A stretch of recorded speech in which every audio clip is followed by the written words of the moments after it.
پیغمبری خوا صلی الله عليه وسلم لو حديث صحيح يا أفرمي كلوا واشربوا وتصدقوا وألبسوا من غير سرف ولا مخيلة.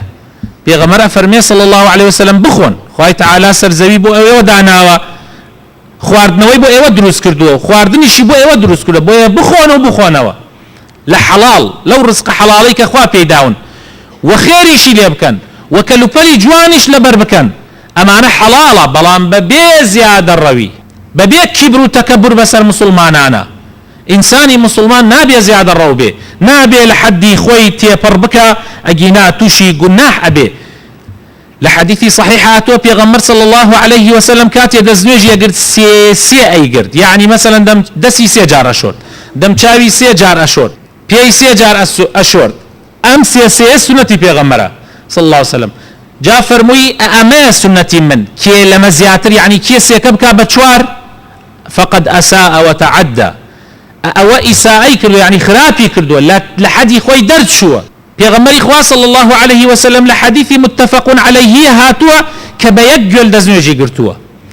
و بە چوار گوێل تا پێنج گوێلیش غوسلی کردووە يعني ئەمە سنەتی پێغەمبەرە صلی الله علیه وسلم يعني بە مەسینەیە بە قازانێک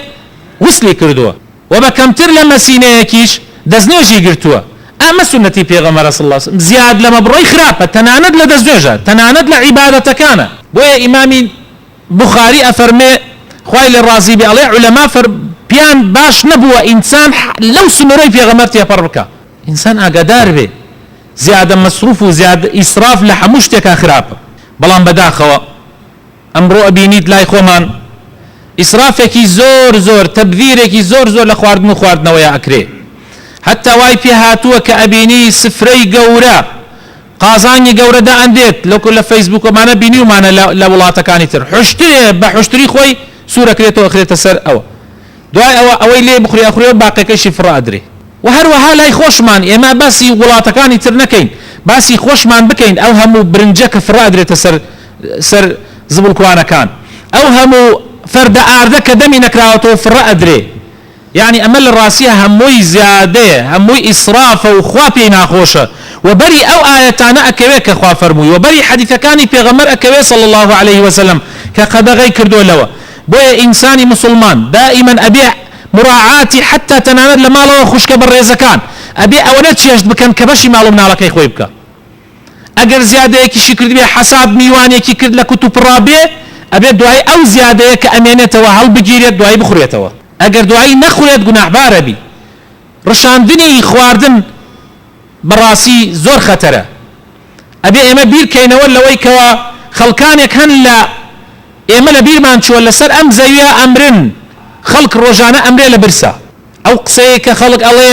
کەس لە برسانە مردووە ئەو قسە درۆیە لە هەندێک وڵات کە وڵاتەکەشیان دەوڵەمەنە بەڵام زاڵمان سەیتەرەیان کردوێتە سەر وڵاتەکەیە خێر و واریداتی ئەو وڵاتە بۆ خۆیان ئەبەن وەکو چۆن ئێستا هەوڵ ئەدرێ لەسەر وڵاتی ئێمەش ئاوا بکرێ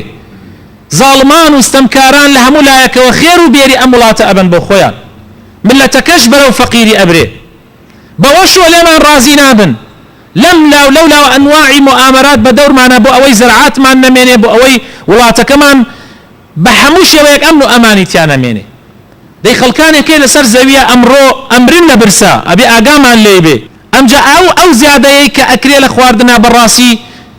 بري اواكي ويك اخوايتك بيغمر صلى الله عليه وسلم لقل ابو بكر لقل عمرات شو مال صحابيك يندي خواردني خوشيان خوارد اخواردني كي خوش او كاتا خورما بو شير بو اوشتانا باشان فرموي پیغمبر صلى الله عليه وسلم فرموي